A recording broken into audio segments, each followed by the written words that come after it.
All right, welcome back. Here we are gonna recap the Maah Daah 50-mile trail run out in western North Dakota on the Maah Daah Trail. Ends in Medora. It was a great race. Everything was awesome. Super excited to talk about that. I'll talk about kind of some tips, some strategy, nutrition, different things like that throughout this video. Towards the end, I'll try to recap them all too. Great race. We love coming out there. So I started coming out there back in 2020, back when COVID was going on. My buddy Brad and his wife, they live out in Colorado. They did the 100 that year, and they said, "Come out and do the 50." I was like, all right. So I popped out there, did the 50. I ended up winning that year. Absolutely fell in love with the race out there and the trail and everybody that's involved in that race. So we've been back every year since, and it's the one we look forward to every year. So I've done the 100 out there a couple times as well, and it's just magic. So that was the second time doing the 50 out there, and it was different this year because I wanted to do well. My overall goal was to win my age group. Males 40 to 49 was my overall goal.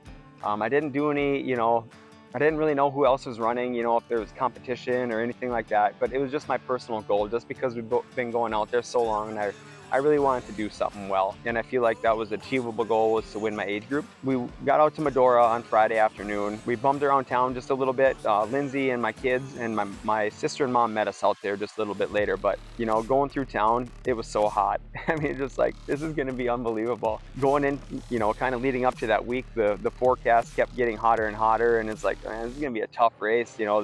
The toughest race I've ever done just is going to get harder, and that was awesome though. I enjoyed it. But we kind of bummed around town, went out and got our packets out at the new Teddy Roosevelt Library, and that's where the finish line is this year too. So it was kind of nice, a way cooler finish line, kind of finishing right off the trail, and plus it knocked a couple miles off the run too, so I didn't complain about that one bit. We stayed in Webo, Montana, 1.4-star review motel in Webo, Montana. Don't get me wrong, the rooms aren't too bad actually.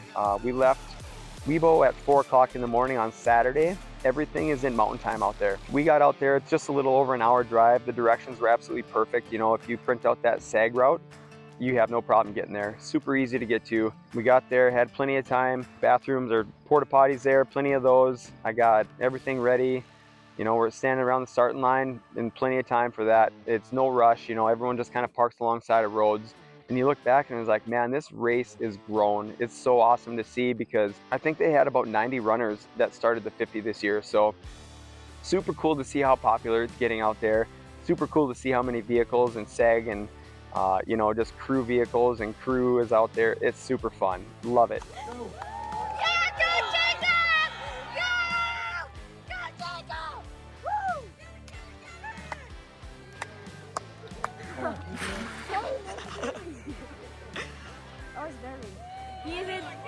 So the race started, and my plan, like I said, I wanted to win my age group. My plan was to start kind of conservatively in that first 29 miles. I wanted to start towards the front of the pack, maybe like between 8th and 10th place, somewhere right around there, and just kind of settle in my own pace. And I did. That's where I started the race at, and I stuck there for, I stayed with my paces through that first 29 miles pretty well. My goal was kind of around that 10 and a half minute mile pace, and make my aid station, my checkpoint stops as quick as I could. So my nutrition plan for the day was mostly gels. I knocked out those Morton gels, like no problem.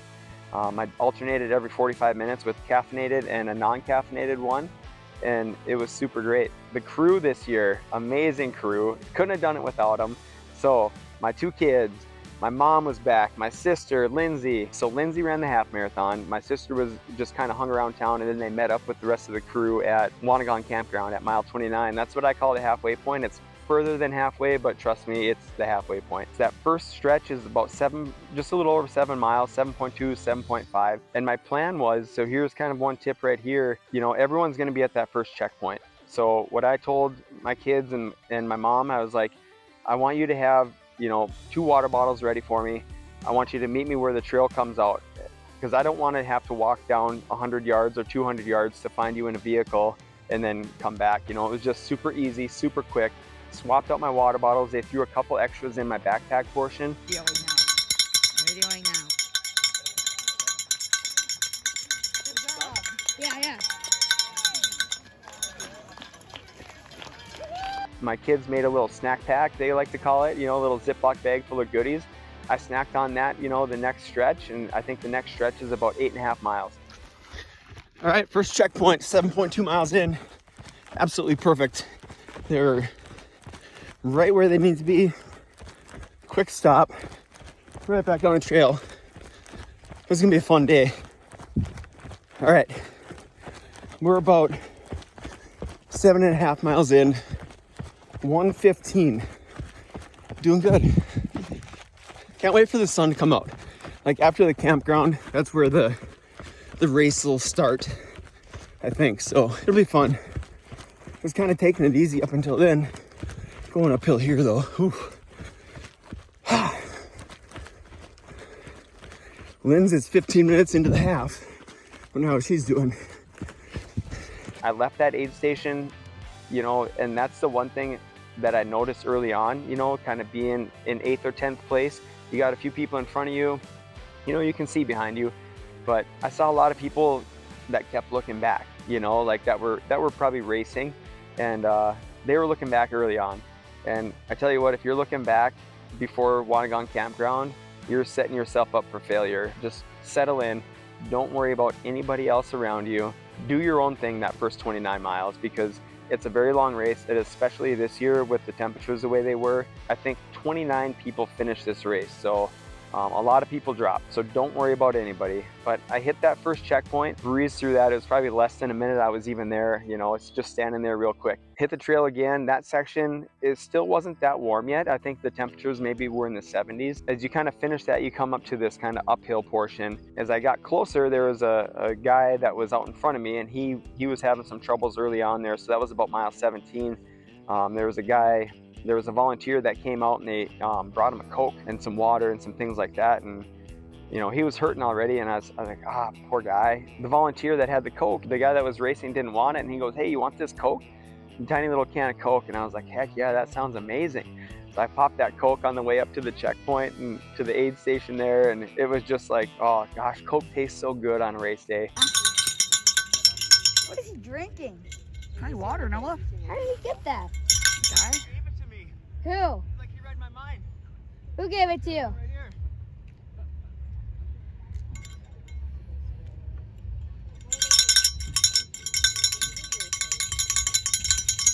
Way to go, runner. Looking good. Thank you. All right, where are we at? Then I started putting on the ice. I think that second checkpoint, 17 miles in, I started putting on ice. I had this kind of neck gaiter that was a cooling towel material. I wore that the rest of the race, you know, stuffed that full of ice in front and back. I had my hat on with the brim and then the thing on back, and I was still shirtless at that time. I run shirtless all the time. I did all my training shirtless because that's how I do.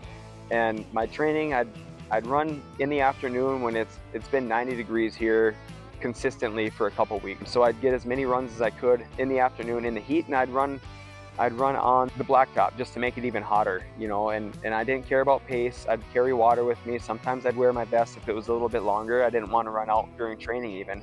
But yeah, and that's kind of how I trained to get acclimated to the heat. As soon as I hit the trail, I was cool because of the ice, and that ice kind of melted. I warmed up. I got hot. The next couple sections are only 4.5, 5 miles until you get to the campground. So you get to see your crew a little more often, but don't be fooled by that short distance. I had to stop, so my water bottles each hold a half a liter each. I do electrolytes and I would do water. And my electrolytes, what I did, I mixed a 32-ounce bottle of water with 1 packet of Element, and there's 1,000 milligrams of sodium in each one of those, and I would put in 2 scoops of basically powdered carbohydrates. There's probably about 130 calories in 2 scoops, and that would just give me a little extra calories while I was running too and drinking. But what I did too is I'd always have an extra water and an extra Gatorade, those square Gator lights, or they have another brand too, I can't think of what it is, but they're kind of in a square bottle. And I'd have one of those for sure in my backpack at all times. All right, we are at the 4-hour check-in, 22 miles. Just finished a big old steep climb. Couple miles until the next kind of checkpoint here. And then it's 1 more till Wanagon. Looking forward to Wanagon. Right now feeling amazing, so I'm hoping that trend continues. And I've been sucking down fluids like I planned on, and that's probably why I'm feeling so good. There was a guy that was coming in right before me at the last checkpoint. He was not feeling so good, and one of the volunteers went out there with a little Coke. And I was like, the guy that was running, he didn't want it. So he goes, hey, you want this Coke? I'm like, heck yeah, that sounds amazing right now. So I think I'm just gonna keep hammering the Coke at these checkpoints. Just because, oh God, that taste is so good right now. Okay, more Coke to come. That's all I got. Lindsay's done. She's gonna try to meet up with the crew at the campsite at Wanagon. That'll be amazing to see her earlier than I had planned. Still moving well. Okay. Beautiful day. Beautiful day. Even in that 4.5 mile stretch, I had to stop and refuel my bottles up front. Early on, I thought that I'll be able to get through that section with just those 2 bottles. And I'm so glad that my mom, that was all her. And she says, you're gonna take water with you, no matter how far how short it is, you're gonna have extra with you. And I'm glad I did, because I needed to stop. And what I did is I refilled my bottles, my flasks up front. It takes a minute to do it. So my trick to when I filled up bottles was, there's not many spots of shade out there, is I would find a spot of shade and that's where I would fill up my water. That way you're not sitting there baking in the sun. It feels good to sit in the shade. The temperature is like 20 degrees cooler, it felt like. But the next checkpoint, super quick, same thing, ice everywhere, fill up fluids. And my kids, like my flasks, I have extra ones, so they would have new ones for me. I would just swap them out real quick. If I took anything out of the back, my either water or Gatorade out of there, they'd fill that back up too, send me out on my way if I needed more gels or anything. Pretty smooth, very smooth. Right about mile 23, 24, I was probably a mile or 2 away from the next checkpoint, and all of a sudden it just got hot. Like, there was no wind that day either, so that made it even tougher, and you could just tell it was warming up really quickly. I think just because I was shirtless and that much heat and sun just coming off my skin, I was like, this is gonna be a long day. Yeah, I changed the plan. What? We're gonna get that white shirt that's in the small black and yellow Rubbermaid.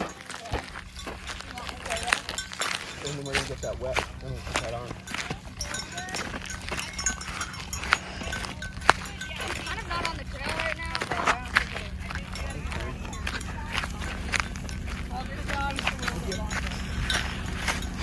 Good job.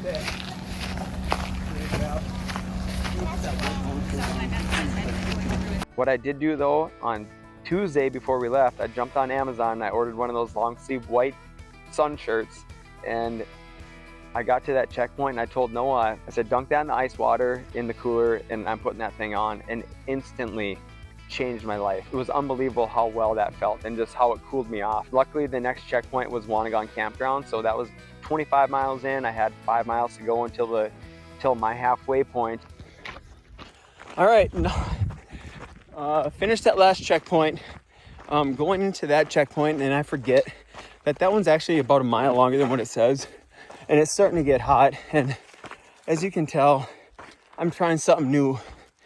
Everyone wears these white long sleeve shirts, and I was like, oh, all right. It was starting to get hot during that stretch. The sun is not going away. I was hoping for clouds this afternoon, but it's not looking that way. And I started just feeling kind of crappy. So I'm like, you know what? I'm gonna throw this white shirt on. Noah dunked it in the water in the cooler. I threw it on and it just instantly changed my life. So this might be on for a while, and that's just fine as long as I don't die. Next stop, Wanagon Campground. Lindsay, my sister, are there. I'm so looking forward to this part of the race. Okay, it's okay to get hard after that part. Oh, be careful what I say. That's okay if the race gets hard after the campground, and I'm ready for that. Oof, fuck. Okay, I gotta focus on climbing here. I'm not doing good. Any little bit of wind, having that wet shirt on, it was just like a cool, it was so cooling. I hate to say that how well it did work, just being a shirtless guy all the time, but I'm so glad I put it on, and that was a game changer. Like, I probably wouldn't have done nearly as well if I was stubborn and didn't put that thing on. But all I gotta say is my life has changed with this long sleeve shirt on. It feels like 15 degrees cooler wearing this thing. And I suppose probably too because the sun's not beating down on all that skin. So it's staying. And I'm excited because that makes me feel good. All right, almost time to see Lindsay. Whew. These climbs, they're punchy. Tip number 2, get yourself one of those white shirts. I don't even care if it's 85 degrees out there. It's gonna make a heck of a difference, you know. Definitely 105 degrees. You see all these people doing like Badwater, all completely dressed in white, you know, and I guess they do it for a good reason. Get yourself a white long sleeve shirt. You won't regret it. Maybe like I did, I started without it. If you're a shirtless runner, you know, start without it till it warms up, but you know, you do you. Rolled into the campground, and prior to that stop though, my kids, they were telling me, you know, when I came in, they're like, Dad, you're in 3rd place. And I was like, oh, awesome. You know, some of these checkpoints, you don't realize if people are kind of sitting down and you leave before them. I had no idea what place I was in. And there's a tracker out there, my cell phone. I didn't jump on the tracker at all. I could care less. You know, at that point, they told me I'm in 3rd place overall. And that was super cool because I was like, I feel amazing right now, especially after putting on that white shirt.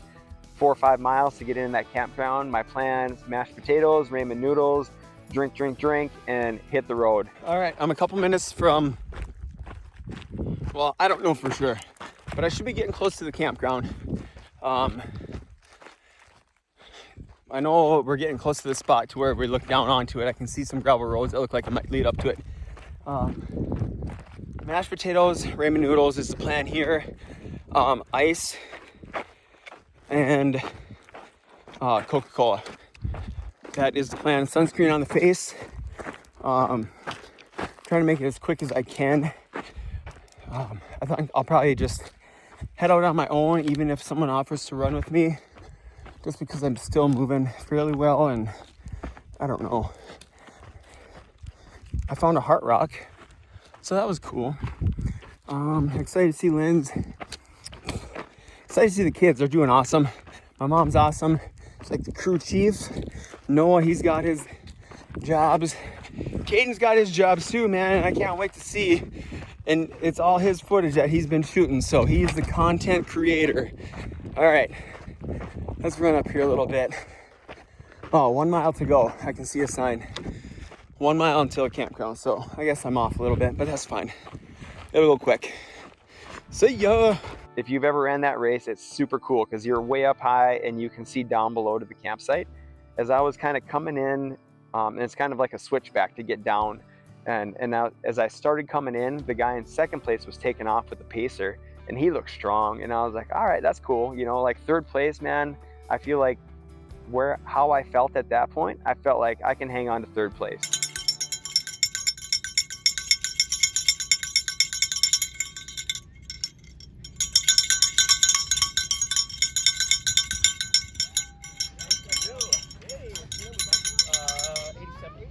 Okay.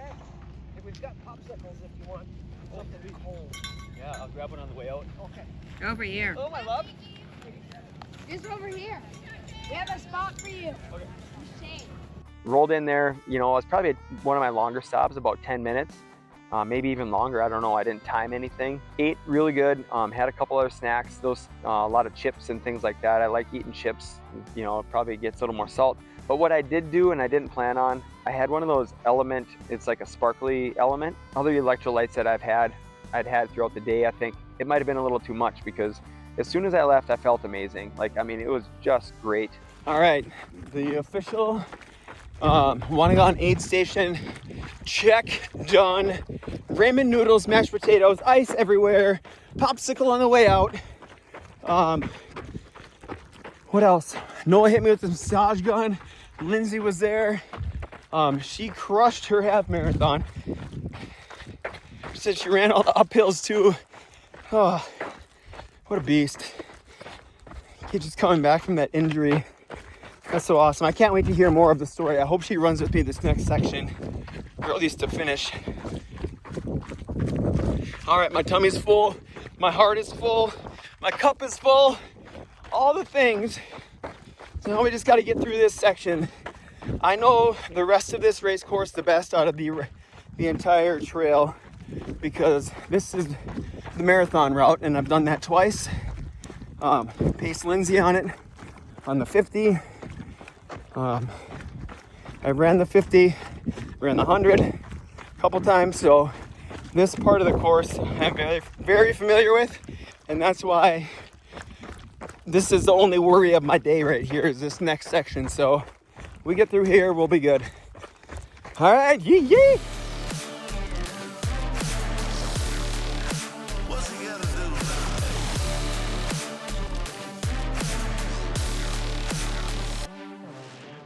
All right, we're gonna try to get across here. Hopefully not drop my phone in. Or myself. Feel like a ninja warrior right now. All right. All water crossings avoided for the day so far.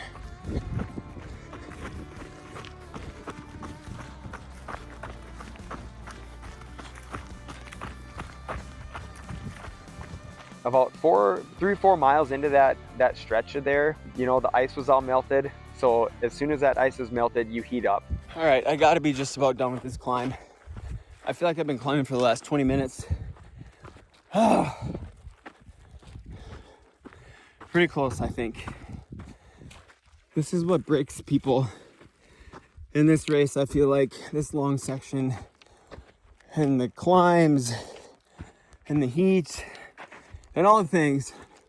But, oh man, once you get done with this section, you've got it. You can walk it in from there if you need to.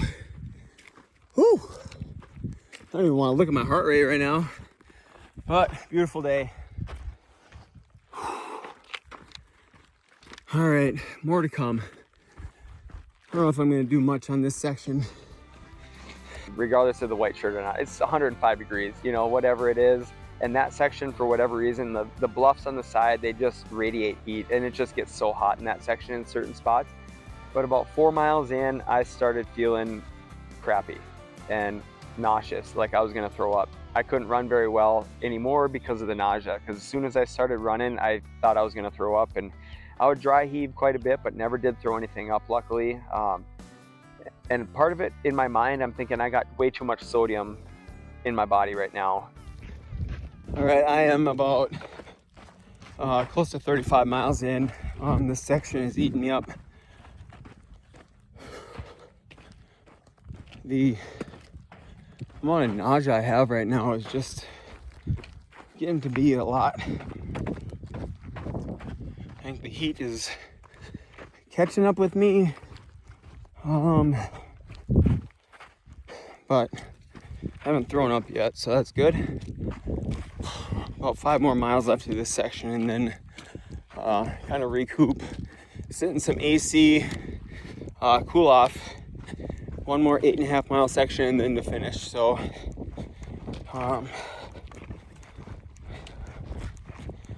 yeah, I'm gonna try some ginger ale, I think, for the nausea. I don't know, that's never really a thing with me, so this is new. It's not a good feeling, but still moving forward. All right, check back in later. Maybe too much information, but be aware of your pee, you know, and the color of your pee. I peed the first couple hours, I peed twice, and it was, you know, pretty clear for the most part. During that section, I felt like I had to pee really bad, so I did, and I didn't pee very much, and it was the darkest yellow-brown pee I've ever peed. And that was kind of like, okay, I've probably got too much sodium going on that could be leading to this nauseous feeling. So what I did is I sucked down basically all of my water and tried to dilute my sodium levels a little bit. In my head, that's what I thought was going to fix it. I did have a couple Gatorades. They have sodium in them, but not nearly as much as what I had in my bottle. So I felt pretty confident that I'll still have enough fluids. And even though I was still drinking some of those electrolytes that I had mixed up, and I had a total of 4 liters of fluids with me on that stretch, because I've been out there before and there's never enough. And I'll tell you what, I finished every drop of those 4 liters on that 10.8 mile stretch. Don't try to conserve water. Don't think I've only got a mile to go, I don't need any more water. I don't care if you got a half mile to go and you're thirsty, get some water. If you got to take off your pack and get water out of the back, it's worth it. You're gonna save yourself in the long run. You know, about 3 or 4 miles later, I started feeling better again. Like the nauseous feeling kind of went away. The nausea's starting to feel a little better. I think I've had too much electrolytes, too much sodium. and that's making me feel that way. So I've been drinking more water. The bad part is I'm almost out of water, and I still got 3.5 miles to go. So, but I do have a Gatorade in there, and that's not as much sodium, so that'll be good, I think. And then I'm gonna cool down. I've already texted Lindsay with the plan. But I tell you what, the heat is getting to me. I'm not gonna lie. I'm not afraid to admit it. This is the toughest race out there. I don't care what anyone says. Okay. All right, yee. See everybody in a little bit, and that'll perk me up. But right now, not feeling the best. So I'd run for about 20 seconds, and then I'd start feeling like I was gonna puke, so I'd stop. I didn't even walk, I just stopped because that's what I had to do to make that feeling go away. And then I'd walk for a little bit, and then kind of repeat that process, you know, and just get to that point of almost throwing up and start over. But as time went on, about 3 or 4 miles later, that nauseous feeling pretty much went away, and I was just hot. The cool part was, like, I did have cell phone service.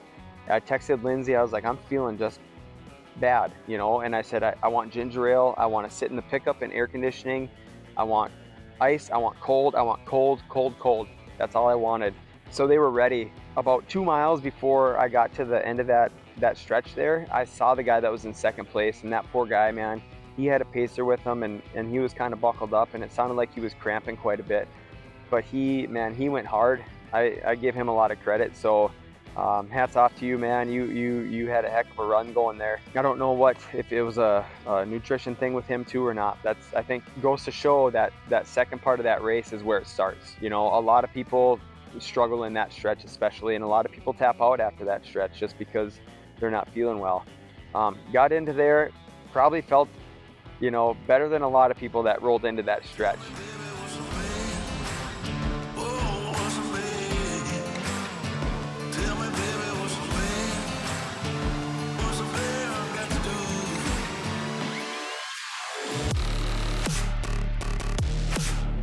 And part of it was because I had just kind of gotten into second place, you know, and kind of, all right, let's keep going, you know, let's see what else we can do. And earlier on in that race, my kids were telling me the guy that was in first, he was way out there. And I'm like, I'm not catching him. You know, he's probably going for a course record or something like that. Second place, I was happy with third.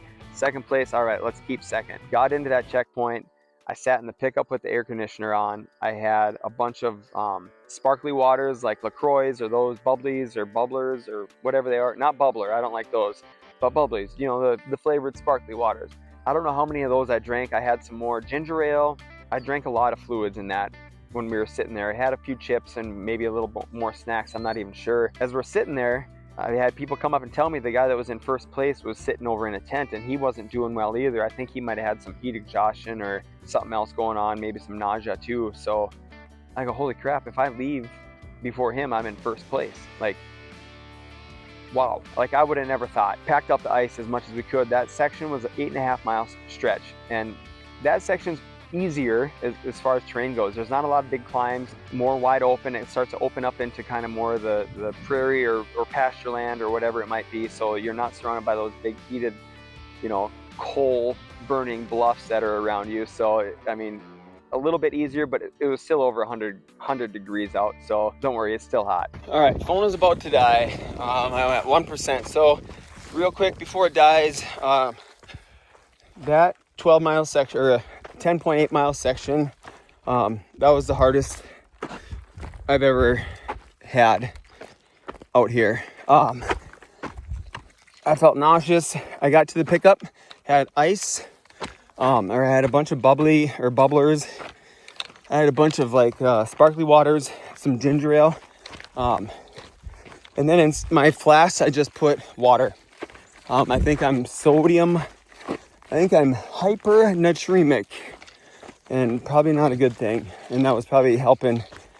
That was probably what was making me a little bit nauseous. But either way, we're good to go. I feel bad, man. There were some people that were really hurting out there on that section. So I hope they're okay. It's from the bottom of my heart. We'll get this thing done hopefully soon. I'm at mile 43 right now. 9 hours in, so about 10 miles to go. All right, going good. I left that section in my head. I'm like, okay, the 2 people you just passed blew up, right? Like, don't let that happen to you. Don't be stupid. You don't have to be, go hard. And I did. I was just like, I'm very conservative through that section. And the best part of that section is where you come into that next checkpoint. You can see the crew. They're down at the bottom of this big hill. You see the crew kind of from a distance. I don't even know if they can see you at that point because you kind of sneak around this bluff, and then it's like a gentle downhill, like a half a mile stretch. You start coming around this bend, and then you go around another bend, and then straight down into the checkpoint. Super awesome. I felt so good coming in there. I ran down that section the whole time. I mean, just felt amazing. The cowbells are going, and my sister, she comes up to me on the trail and asks what I need and yells out, got it ready. There was a few other crew teams there, some sag people. So I knew whoever was behind me was probably pretty close. And my kids said, yeah, the guy in second place is pretty close, probably within a mile.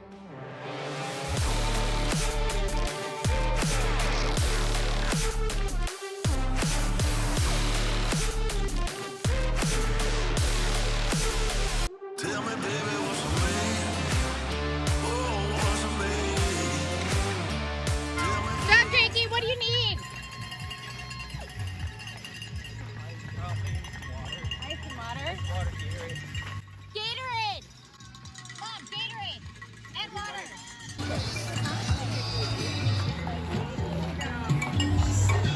So I made that stop pretty quick. I got the ice back on again, filled everything with ice, got more fluids, and hit the road. Luckily, now that they changed the course a little bit and it finishes at the library, knocked off about 2.5 miles. So that stretch is about 5.5 miles, somewhere around there.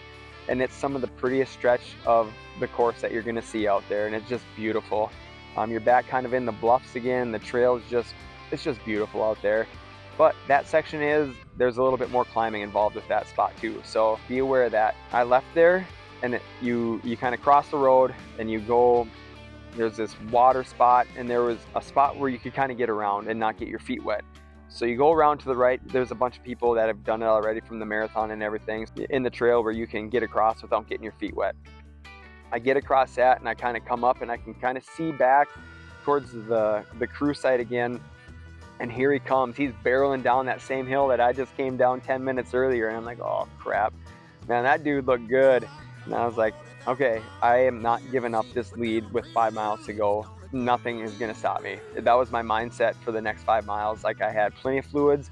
I had fluids in my back ready to go. I still had some gels with me. I took one more caffeinated gel with probably 3 miles to go. And I think that did kind of help out. I wasn't necessarily getting tired, but I was like, I need something because I don't want to, lose it within, a mile or 2 to go. At that point, I did start looking back because I wanted to, there's certain sections out there to where you can probably look back a quarter, 3/8 of a mile, and you can see if somebody's behind you. I was looking back an awful lot.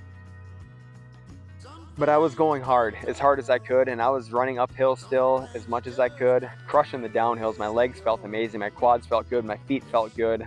The best part about this year, it's been so dry, 0 water crossings. My feet didn't get wet. I didn't change my shoes, I didn't change my socks, I didn't change my shorts, nothing. I mean, I finished the way I started basically, except for that white shirt. On the ground for the half marathon, I think probably is when they start marking it out, but they'll say 10 miles to go, 9 miles. So I got, 4 miles to go, and I'm looking back, okay, I don't see them. That's 45 minutes. I think I can, get this done in 45 minutes. 3 miles to go. All right, half an hour. All right, 2 miles to go. Still don't see him, and I was feeling amazing. Part of me, I was like, I got to finish without my shirt on. So I was like, if I get to a mile to go and I don't see him, I'm gonna take everything off, take this white shirt off. I'll be able to finish just fine. It was so cool because I stopped in this shady spot and I took my shirt off with a mile to go.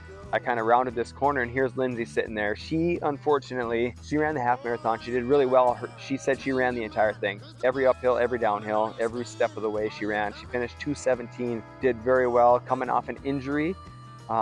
Unfortunately, she wasn't feeling very good. I don't know if it was the heat or just she went hard in that half marathon. And the plan was for her to hopefully run with me some of those last sections, but she wasn't feeling up to it. So I was like, hey, you know what? I'm still feeling good. I don't want, anything bad to happen. I'm good. I would love for you to run, but you know, at this point, like, let's just wait till the end. And I said, if you get to the finish line, maybe walk back a little bit and you can finish with me. And she did. And it was amazing seeing her. And it was just like, I was so happy to see her. I mean, it was just like angels came down from heaven. You know, it was just so great. So what we did, you know, we ran, you know, a good chunk of the rest of it. There was about a mile to go. She had finished already on that same course on the half marathon.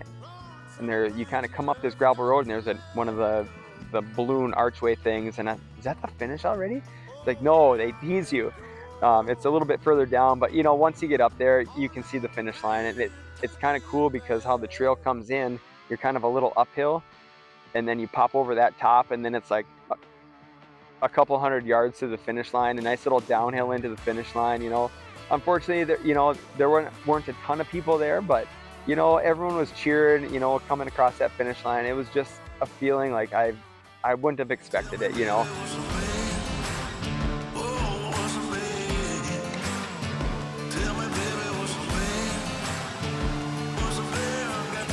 When I won it the first time, I had no clue what I was doing. I mean, I ate gummy bears, and I had a Camelback full of Noon hydration that was mixed way too strong. I don't even know how I finished that race, but this one was special. I mean, I've ran a lot of hard miles out there. That day was the hardest 55 miles I've put in out there from the start. I mean, how it compounded towards the end, you know, it just made for an epic day.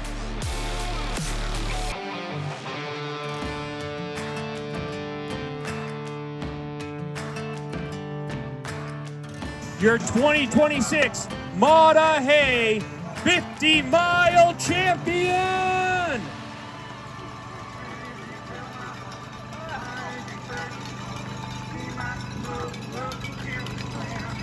You know, got across that finish line, I was done. Unfortunately, you know, we're kind of sitting around, and I don't know if just kind of the heat and everything too, I started feeling nauseous again after we're sitting around there. The dude that came in behind me, his name's Lucas. He's a young guy. I think he lives in Bismarck. He did this race a couple years ago, and he's got a YouTube video out there too, and he finished that night. And I was so cool to see that guy cross the finish line. What an improvement he made, you know, coming across 5 hours faster. You know, super cool to see. His uncle, I believe, his name is Dan, he ran the 100 this year. He ran the 50 last year. Did so awesome. He's got a video out there too. If you're watching these Maah Daah videos, check those two out, because it's good. They're good people, you can just tell. Their crew, amazing crew. Like, they probably had, you know, they had an entourage. I don't know, they had about 20 people, it looked like, maybe even more, I don't know, but man, they were well supported.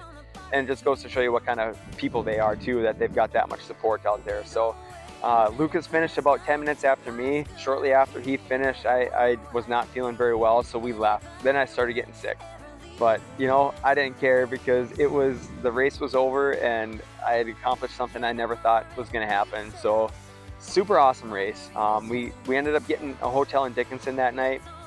We got Buffalo Wild Wings. I hammered a few of those down. Didn't have much of an appetite, but I forced myself to eat some. Some of the other key takeaways from this race too, talked about the training building up to it. You can be the best runner in the world, and if you can't run in the heat, if you can't tolerate running in the heat, you're not going to do good out there. I'll be honest with you on that. So you're going to have to put in some long, hard, hot miles for training. I did all of my hot runs out here in Fargo on the streets. I did no elevation with my training in the heat, but I did run on the blacktop on purpose in the hottest parts of the day, you know, when it was 90 degrees or hotter.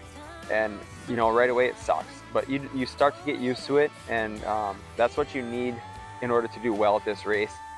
Nutrition, practice it. Figure out, if you're a heavy sweater, how much sodium you're going to need and electrolytes, because I am not typically a heavy sweater, and I think maybe even putting on that white shirt, it slowed down my sweat rate a little bit too. So that might have led to me being a little too much sodium throughout that race. You know, my sweat rate with one of those patch tests, it was about 550 milligrams per hour is what I would need. So many variables go into it. You know, what you're eating has sodium in it too. That's why I practice nutrition. Whatever you're gonna run with on race day, practice it during your training runs. If you need to stop in the shade. If you need to fill up water bottles, things like that, stop in the shade. I mean, it was such a refreshing just pause. You know, it takes a minute or two. Don't worry about having to stop to fill up your water bottles. if you're worried about somebody coming up from behind you or somebody taking off in front of you. The time it takes to fill up your bottles and the amount of energy that you're gonna, you know, conserve and preserve going forward, it outweighs it. Make sure you got plenty of fluids out there, whatever nutrition you practice with. Have a plan. The first couple checkpoints, there's going to be a lot of people there. Have your crew come up to the right up to the trail and hand off whatever nutrition you need. If you need to bring a chair, that's fine. Bring a chair. You can sit down right next to the trail. No one's going to care. Like, that's the best part about this race, is that everybody wants everybody to do well out there. I think deep down, the very truth. You know, I don't care if you're winning, you know, gunning for first. You want everybody behind you to do well. Course is marked so well, you shouldn't get lost out there. I'm getting to the point of life to where things are changing. My oldest kid just finished driver's ed. He's getting his license, so that frees up a lot of time for me. So my plan this winter, I'm going to start coaching runners, strictly runners. I've done a lot of triathlons in the past, but I just want to focus strictly on runners. 5K to 100 miles, whatever it might be. I'll be on the lookout for that. I'll drop the link down below. Once I get that going this winter, when I have a little time to get that going and a website going and plans and things like that. Any comments, questions, anything, you know, if you're interested in coaching, you know, in the future, once I get that going, drop a comment below. I love helping people. I love getting people involved out there. It's such a special place, and I wish everybody would be able to experience it. So thank you for checking out this video. Favorite race of the year. Next year is Lindsay's year. Super excited. Her plans are to run the 50. I can't wait to crew her, pace her, all the things, because she loves this trail, I think, even more than I do. So I know she's gonna be excited to get out there and hit that 50 again. She's done it once before, and like I said, she's in love with this trail. So thanks for checking this out. Remember, like, comment, subscribe, all those things. All right, see ya.